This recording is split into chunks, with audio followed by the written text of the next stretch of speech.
और जब आखिरी समय में मरता है तो कभी मिल करके देख लेना, जो आदमी लेटा होगा उसके 3 कदम बराबर जमीन होगी, 4-5 कदम नहीं हो सकती है।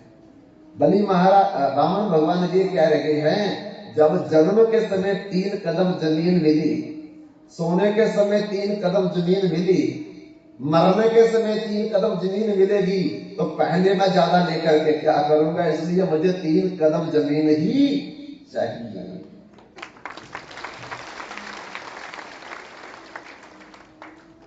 अब ऐसे जब बालक कह रहा था बलि महाराज से, तो इतनी तोतली बोली से बोल रहा था, तो बलि महाराज के बाएं तरफ तो उनकी पत्नी खड़ी थी, दाएं तरफ उनकी पुत्री रतनमाला भी खड़ी थी। उसने देखा ये ब्राह्मण बालक बिल्कुल लोभी नहीं है, बड़ा मीठा बोलता है, तो मन मन में सोच रही थी, अगर मेरा विवाह होगा तो भगवान मुझे भी इस जैसा पुत्र मिलना चाहिए। तो भगवान के सामने कह रही है ना ये बात, तो भगवान सर्वंतर्यामी है। ओ बलि महाराज की पुत्री में मन में क्या चल रहा है, और वामन भगवान समझ गए, तथास्तु बोल दिया, क्या हम तुम्हारे पुत्र बनेंगे।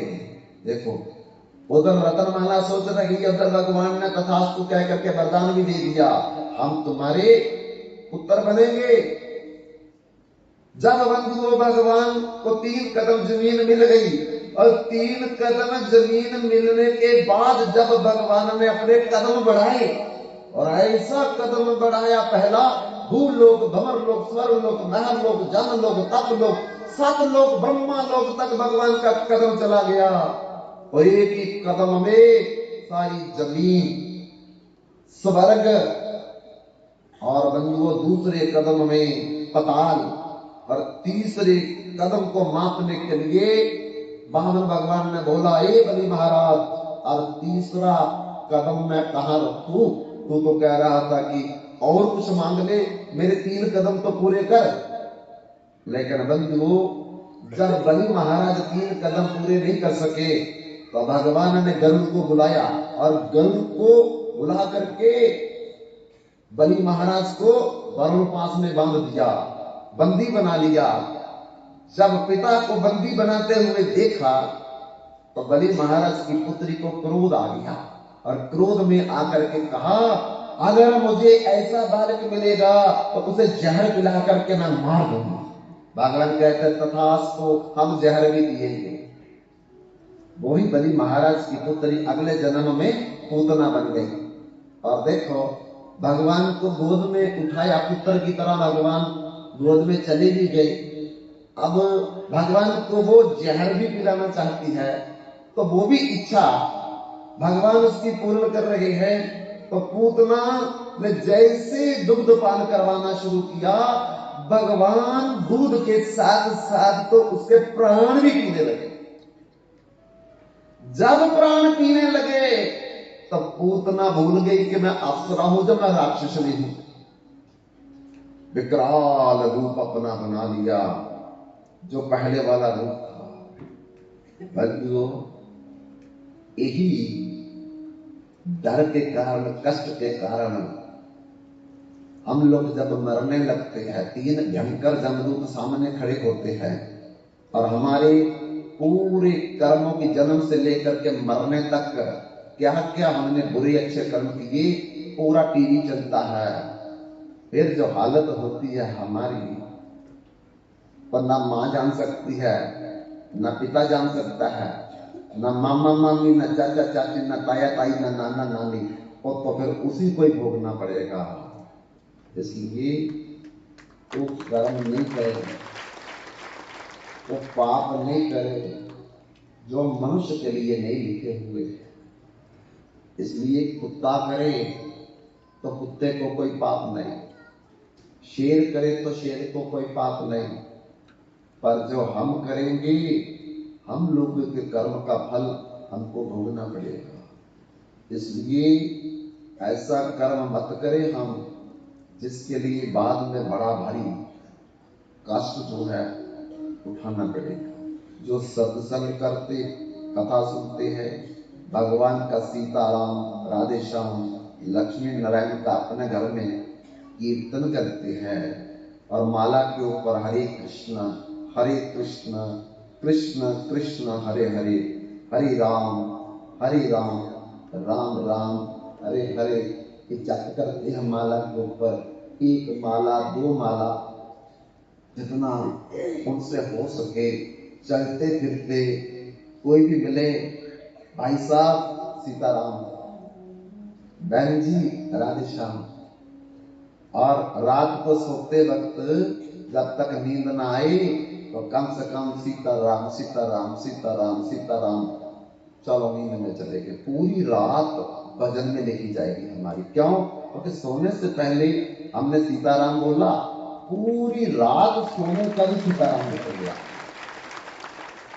अब जब उठते हैं तो जमीन पर पैर रखने से पहले राधे श्याम राधे श्याम राधे श्याम राधे श्याम राधे श्याम, तो सारा दिन भी हमारा राधे श्याम में लिखा गया। इसलिए रात को सोने से पहले सीताराम बोलो और जमीन पर पैर रखने से पहले राधे श्याम बोलो।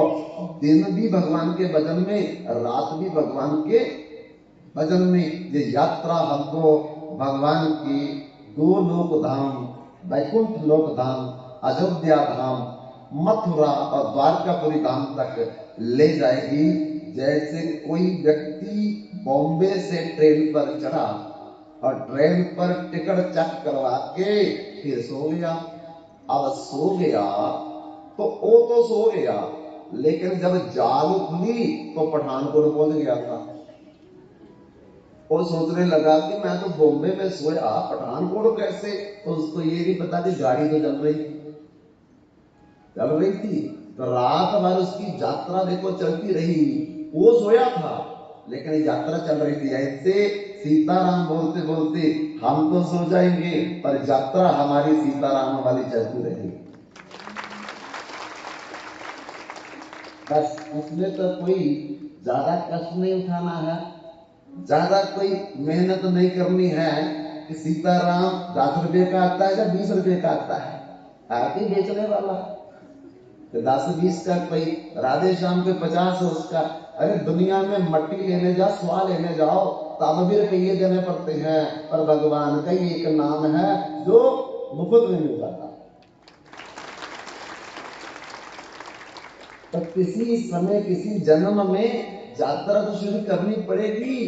अब भी करेंगे तो फिर करोड़ जन्म कुत्ता बिल्ली हाथी घोड़ा ऊंट गधा बैल बन करके फिर कभी मनुष्य जन्म भगवान देंगे तो तब करनी पड़ेगी। तो समझदार तो यही है कि हम कथा सुनते सुनते हम लोग को जब समझ आ ही रही है तो आज से शुरू कर दे। रात को सोने से पहले सीताराम और रात को जगने के बाद राधे श्याम बोलना पड़ेगा। तो बंधु तभी हमारी यात्रा जो है वो धाम तक जाएगी, अपनी मंजिल तक जाएगी, भगवान के घर तक जाएगी। तो बंधु वो पूतना को देखो असली रूप दिखाना पड़ा।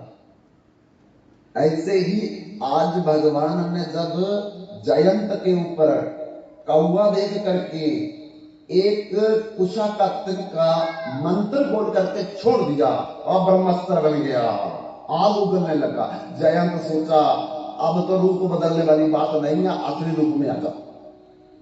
कौवे का रूप छोड़ करके असली रूप में आ गया। असली रूप में उसको बड़ा भारी अभिमान था कि मेरे से तेज दौड़ने वाला कोई नहीं है। अब दौड़ने लगा और भगवान का ब्रह्मास्त्र पीछे पीछे लगने लगा। बंधु वो दौड़ते दौड़ते पृथ्वी की 100 परिक्रमा करनी उसने, तो तेज बहुत दौड़ता था। लेकिन जहां जहां जाए वो भगवान का जो ब्रह्मास्त्र है वो पीछे पीछे पीछे पीछे पीछे पीछे पीछे पीछे ही लगा हुआ है। अब आखिरी में उसको याद आ गया कि मेरी अब खलासी होने वाली नहीं है इस ब्रह्मास्त्र से, तो क्या करूं? तो सोचा कि दूसरी सीमा में चला जाता हूं, उधर मैं बच जाऊंगा। जैसे जहां कोई अपराध करे पाप करे तो कोई अमेरिका में चला जाए तो जहां की पुलिस नहीं जाएगी वहां, यहां का कानून वहां लागू नहीं होगा, बच जाएगा। यही जयंत ने सोचा कि पृथ्वी वाली सीमा को पार करके भूलोक, भंवरलोक, स्वर्गलोक, महरलोक, मैं स्वर्गलोक में निकल जाऊंगा तो इधर का कानून चलेगा नहीं, ये ब्रह्मास्त्र मेरा पीछा छोड़ देगा। जा करके वो सीधा अपने पिता के महल में स्वर्ग में चला गया। पिताजी पिताजी रक्ष माम रक्ष माम रक्ष माम। पिताजी बाहर निकले और बाहर निकल करके पूछा बेटा क्या हुआ? बोले पीछे देखो मेरे। अरे इंद्रम देखा ये तो ब्रह्मास्त्र। अरे किसने मारा तेरे को? भगवान राम ने मारा। क्यों मारा? मैंने ये गलती की थी। तो मूर्ख तुमने गलती की थी, अगर तेरी रक्षा ना करूंगा ना तो ये मेरा स्वर्ग भी जल जाएगा इससे, इसलिए तू भाग जा जहां से। धक्के दे करके इंद्र ने देखो अपने पुत्र को स्वर्ग से बाहर निकाल दिया। क्योंकि दुनिया के कानून दूसरे देश में नहीं चलते हैं, पर भगवान का तो सारे ब्रह्मांड अपने ही, कोई एक ही कानून बना हुआ, दूसरा कानून तो है ही नहीं कोई भी कि अमेरिका में लगा है तो इंडिया में लगा है। भगवान का तो एक ही कानून अमेरिका में भी लागू होता है, पाकिस्तान में भी लागू होता है, चाइना में भी लागू होता है। वो दो कानून नहीं है कि चाइना वाले मरेंगे तो 10 जमदूत आएंगे, उधर भी 3 ही जमदूत आएंगे। जो पाप करेगा उसको पाप का फल भोगना पड़ेगा, जो पुण्य करेगा उसको पुण्य का फल भोगना पड़ेगा। ऐसा नहीं अमेरिका वाले के लिए कोई और लोग आदमी लेने के लिए आएंगे, आदमी वाले सबके लिए जमराज है, सबके लिए जमदूत है। चाहे अमेरिका में कोई मरे, चाहे ऑस्ट्रेलिया में मरे, जहां फिर चाइना में कोई मरे, भगवान का कानून बदलता नहीं है। इसलिए बड़े बड़े कानून है, उसके बड़ी बड़ी मर्यादा, वो कानून कभी बदल नहीं सकता कोई। इसलिए स्वर्ग में भी वो चला गया ब्रह्मास्त्र, पृथ्वी पर तो था ही, स्वर्ग में भी चला गया। उसके बाद बंधुओं जयंत ने देखा कि पिता भी मेरे को धक्के मार करके बाहर निकाल रहा, अब क्या करूं? तब सोचा पितामह के पास, ब्रह्मा के पास जाता हूं। ब्रह्मा जी के पास जाकर के बोलने लगे ब्रह्मदेव रक्ष माम रक्ष माम रक्ष माम। ब्रह्मा जी बाहर निकले, क्या हुआ? बोले मेरे पीछे ब्रह्मास्त्र लग गया। क्यों लग गया? मैंने सीता के चरणों में अपराध किया। अरे सीता के चरणों में अपराध करके तू तो भगवान का भाजन बन गया, इसलिए पीछे से तो ब्रह्मास्त्र आ रहा है, आगे से हम ब्रह्मदंड लेकर के तुमको मार देंगे, भाग जाओ जहां से। अरे भगवान के अस्त्र कशस्त्र का हम लोग विरोध करेंगे तो हमारा ब्रह्मलोक भी जला देगा वो। बाद उसने सोचा अब मैं क्या करूं, अब मैं क्या करूं? तो बंधुओं फिर वो शिवलोक में गया भगवान शंकर के पास। भगवान शंकर के पास बोलने लगा कि मेरे को बचाओ किसी प्रकार से। हुआ क्या? और मैंने ये अपराध कर दिया, माता सीता के पांव में चोंच मार करके भगवान राम ने क्रोध में आकर के ब्रह्मास्त्र मेरे पीछे छोड़ दिया। बोले भगवान राम ने तो ब्रह्मास्त्र तेरे पीछे छोड़ा, हम पशुअस्त्र छोड़ देंगे तेरे आगे से, तू दोनों तरफ से मरेगा, भाग जा जहां से। अरे हम तुम्हारी रक्षा करेंगे, हमारा कैलाश भी जाएगा। इसलिए किसी ने देखो बंधु, ना पिता ने रक्षा की, ना ब्रह्मा ने रक्षा की, और ना भगवान शंकर ने रक्षा की। इसलिए तुलसीदास गोस्वामी बाबा जी लिखते हैं, एक बार चुने कुसुम सुहाए, निज कर भूषण राम बनाए। एक बार चुने कुसुम सुहाए, निज कर भूषण राम बनाए। सीता ही पहिराए प्रभु सादर, सीता ही पहिराए प्रभु सादर। बैठे पंडित शिला पर सुंदर, सुरपति सुत धरी पायस देशा। शक चाहत रघुपति कर देखा, सीता चोच चरण हति भागा। मूढ़ मंदमति कारण कागा, चला रुधिर रघुनायक जान। सायक संताना दरि निज रूप गयो पितु पाई राम के मुख राखा कही नाही कलिबल सवन गमन मन राम सुदस सुख दूर सागर सुनई जेतिन पर राम रही अनुकूल जय राम श्री राम जय जय राम जय राम श्री राम जय जय राम हरे राम श्री राम जय जय राम जय राम श्री राम जय जय राम जय राम श्री राम जय जय राम जय राम श्री राम जय जय राम जय राम श्री राम जय जय राम जय राम श्री राम जय जय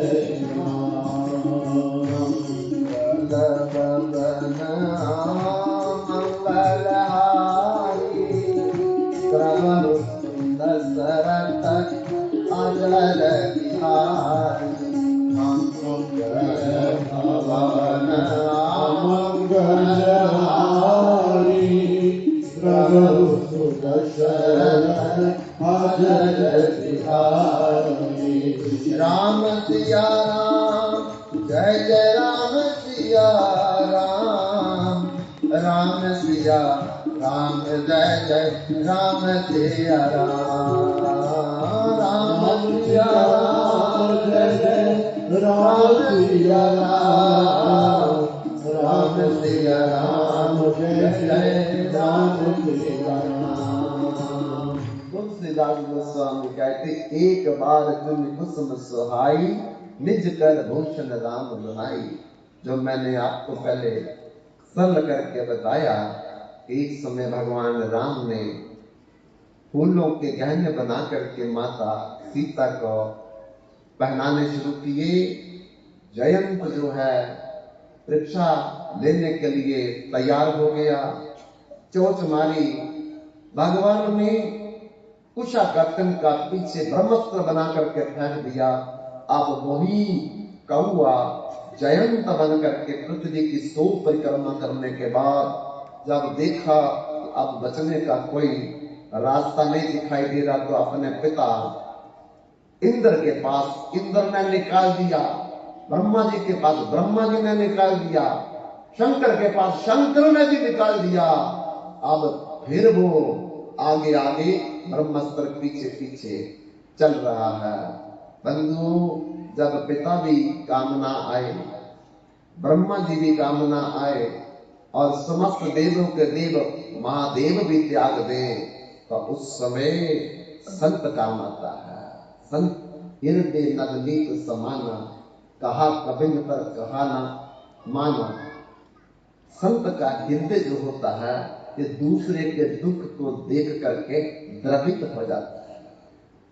जब किसी ने आश्रय नहीं दिया, रक्षा नहीं की, तो उसी समय देव ऋषि नारद जो है उन्होंने जयंत को देखा कि जयंत तो ऐसे दौड़ता रहेगा अनंत काल तक, लेकिन भगवान राम का छोड़ा हुआ ब्रह्मास्त्र इसका पीछा नहीं छोड़ेगा।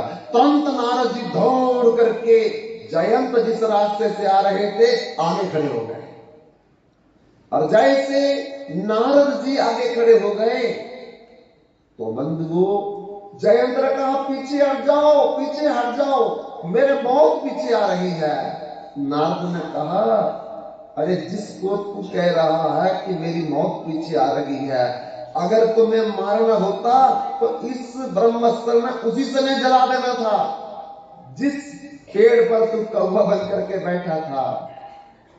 मूर्ख, तेरे को अभिमान था कि मैं बहुत तेज गति से भागता हूं, तू भगवान की परीक्षा लेने के लिए गया था। भगवान ने कहा अच्छा अब तू दौड़ कितना दौड़ता है? अरे दौड़ दौड़ करके तू थक गया है।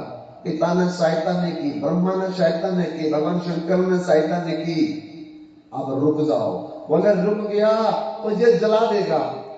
बोले मैं कह रहा हूं ना कि तेरे को केवल भगाने के लिए लगा हुआ पीछे, अगर तेरे को जलाने के लिए लगा होता तो अब तक तेरे को जला दिया होता इसने। यह भगवान का अस्त्र है, किसी देवता का अस्त्र नहीं है। इसलिए डरते डरते डरते जब जयंत नहीं रुक रहा था तो नारद जी ने पकड़ करके उसे रोक लिया, और जैसे रोका जयंत को तो नारद जी ने कहा पीछे मुड़ के देखो अब ब्रह्मास्त्र को। ब्रह्मास्त्र भी रुक गया। बोले देख तेरे को भगाने का कारण है, तू भागेगा तो ये भागेगा, तू रुक जाएगा तो ये भी रुक जाएगा, इसलिए भाग करके तू बच नहीं सकता है। बंधुओं मौत से कितना भी भाग लो, कितना भी दौड़ लो, लेकिन मौत तो वही ले जाएगी जिस जगह पर हमारी मौत लिखी हुई है। एक समय भगवान शंकर, ब्रह्मा और भगवान विष्णु अमरनाथ की गुफा में मीटिंग कर रहे थे, और गरुड़ को भगवान विष्णु ने कहा जमराज को बुला करके लाओ।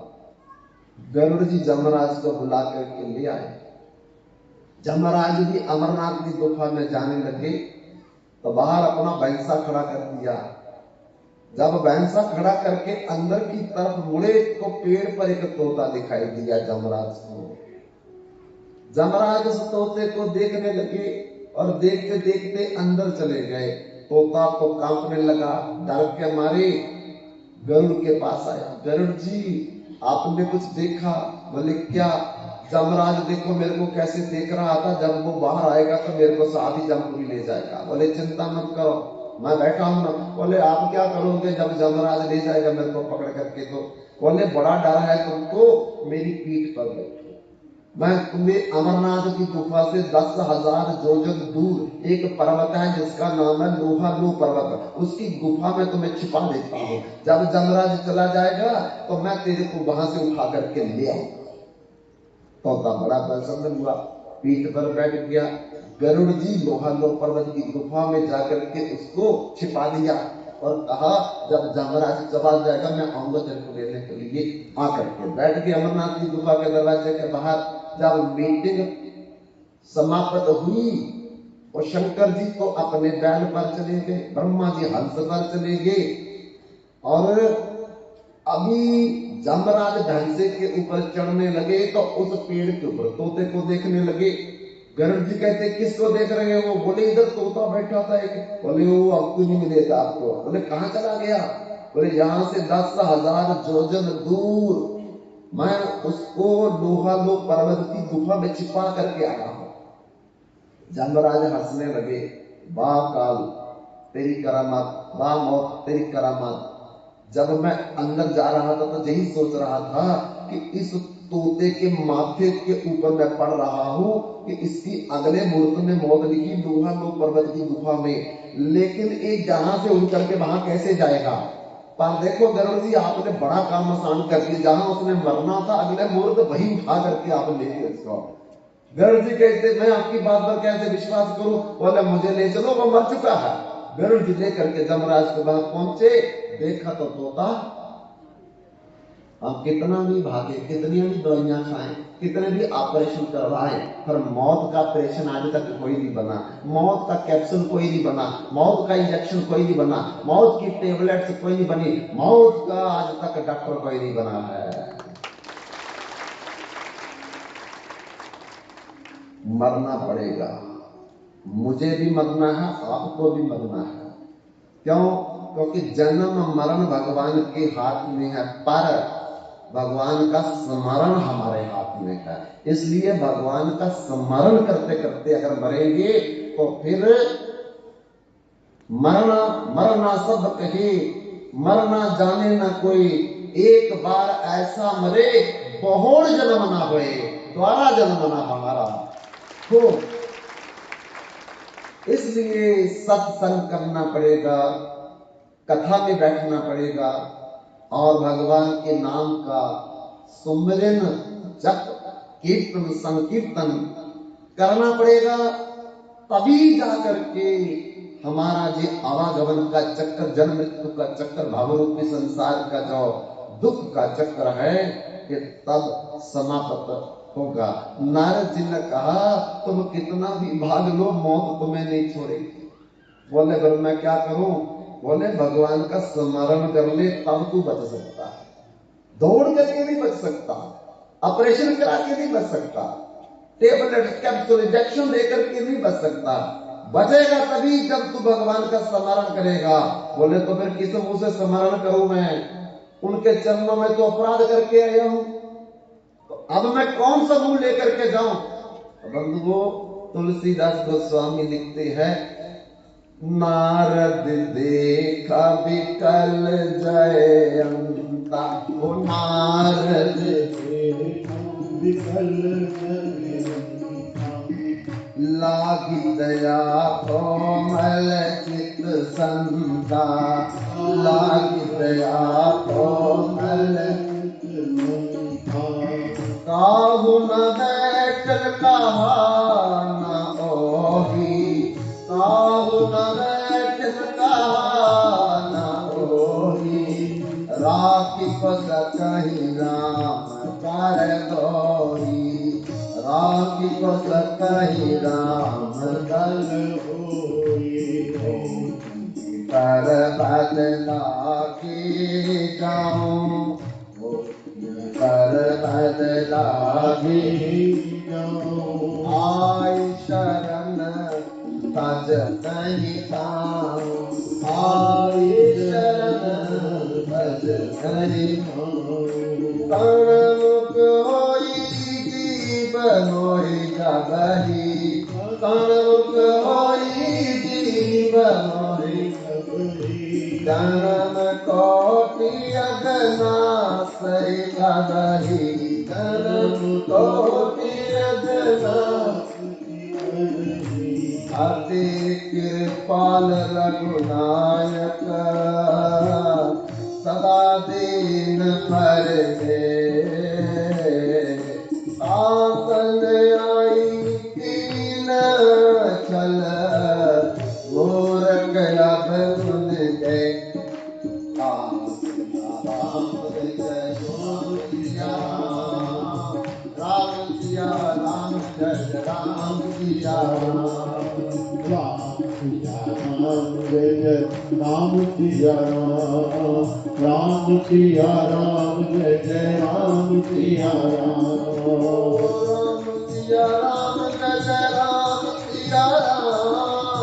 राम सिया राम, जय राम सिया राम, राम सिया राम, जय राम सिया राम, राम सिया राम, जय राम सिया राम, राम सिया राम, जय राम सिया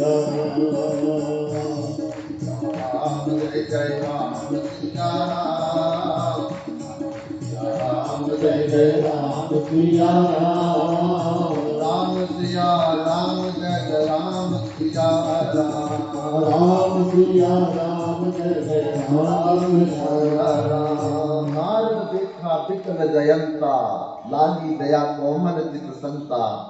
जब भी दया आएगी किसी देवता को नहीं आएगी,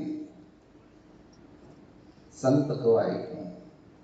संत जिस दिन हमारे जीवन में मिल जाएगा, उस दिन भगवान का भी मिलन हो जाएगा। सीधा भगवान किसी को नहीं मिलते हैं, बीच में बिचौला डालना पड़ता है। कन्या और वर का रिश्ता जोड़ने के लिए बीच में बिचौले की जरूरत होती है। इसी प्रकार भगवान और आत्मा का मिलान कराने के लिए भीतर में एक बिचौले की, मध्यस्थता की जरूरत रहती है। वही संत होता है, वही भक्त होता है, वही हमें भगवान तक ले जाता है और भगवान से फिर वो मिलान करवा देता है। संत ने कहा, चिंता मत करो। तुम क्या करने गए थे पहले? यंत्र कहता मैं भगवान का प्रभाव देखने गया था। तो नारद कहते देख लिया प्रभाव? बोले बहुत देखा, अब तो देखने की भी जरूरत नहीं रह रही है, इतना हाल बुरा हो गया है। कई वर्षों से मैं भाग रहा हूं, कई वर्षों से भाग रहा था वो। बोले तो अब जाकर के भगवान के चरणों में पड़ जाओ। बोले तो भगवान पूछेंगे अब क्यों आया है? तो कह देना कि भगवान मैं आपका स्वभाव देखने आया हूं। क्यों? क्योंकि आप कहते सानमुख होई जीव मोहि जब ही, जन्म कोटि अग नास ही तब ही, कोटि विपर बद लागे जाऊं, आए शरण तज नहीं साऊं। आप तो कहते हैं कि करोड़ों करोड़ों बंद करके भी अगर कोई मेरी शरण में आ जाए, माफी मांग ले, तो मैं उसे माफ कर देता हूं। आपकी तो राम जी प्रतिज्ञा है, सक्री देव प्रपन्ना तवास्मि च जाचते अभय सर्वभूते व्रतम तद व्रतम मम। भगवान कहते मेरा व्रत है, करोड़ों करोड़ों अपराध पाप दुराचार अनाचार बेविचार भ्रष्टा करके अगर भगवान के पास जाके हाथ जोड़ करके कह दे कि मैं कान पकड़ता हूं, जो हो गया माफ कर दो, आगे से मैं करूंगा नहीं, तो भगवान कहते हैं उसी समय मैं उसे गले लगा लेता हूं। जाओ तुम, जो अपराध हो गया है तो जाके वही माफ होगा। तुम कहीं भी भाग लो त्रिलोकी में, कोई भी बचा सकेगा, क्योंकि भगवान के प्रति जो अपराध हुआ है वो कौन माफ करेगा तुम्हें? सारी दुनिया के अपराध भगवान माफ कर देते हैं, और भगवान के चरणों में कोई अपराध हो जाए तो कौन माफ करेगा बताओ? तब देखो अब जयंत भगवान की तरफ चला जा रहा है, और अब उसका अभिमान टूट गया, अहम टूट गया। जिस दिन व्यक्ति का अहम टूट जाता है ना, उस दिन भगवान दया कर देते हैं, कृपा कर देते हैं।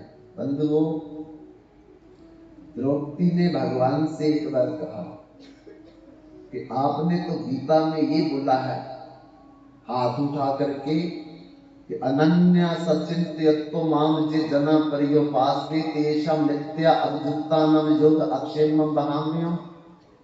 जब कोई अनन्य भाव से मेरे को पुकारेगा, आवाज लगाएगा मदद के लिए, मैं दौड़ करके आऊंगा। तो 30 लाख कौरवों के सभा में जहां जुआ खेला जा रहा था, मैं आपको पुकार रही थी, अब करुणा मत पांडवा नाम दुशासनेन रक्त वस्त्र केश कृष्ण तथा अक्रोशद अनन्य नाथ गोविंद दामोदर। राधे राधे गोविंद गोविंद राधे गोविंद गोविंद राधे राधे गोविंद गोविंद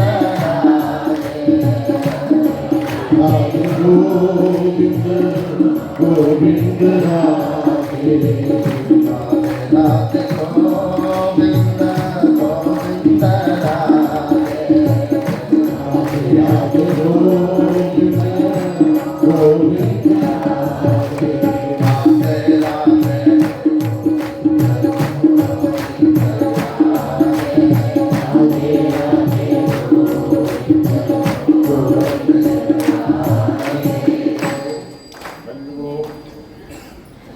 जयंत का अभिमान जो है चूर चूर हो गया, अहम खत्म हो गया, अभिमान विनम्रता में बदल गया। ऐसे द्रौपदी ने भी भगवान से जाकर के कहा कि आप तो गीता में चैलेंज कर रहे थे, प्रतिज्ञा कर रहे थे, सतत जुगताम रजताम प्रति पूर्वकम ददामी बुद्धि योगम तानुजे माम उपजानती थे।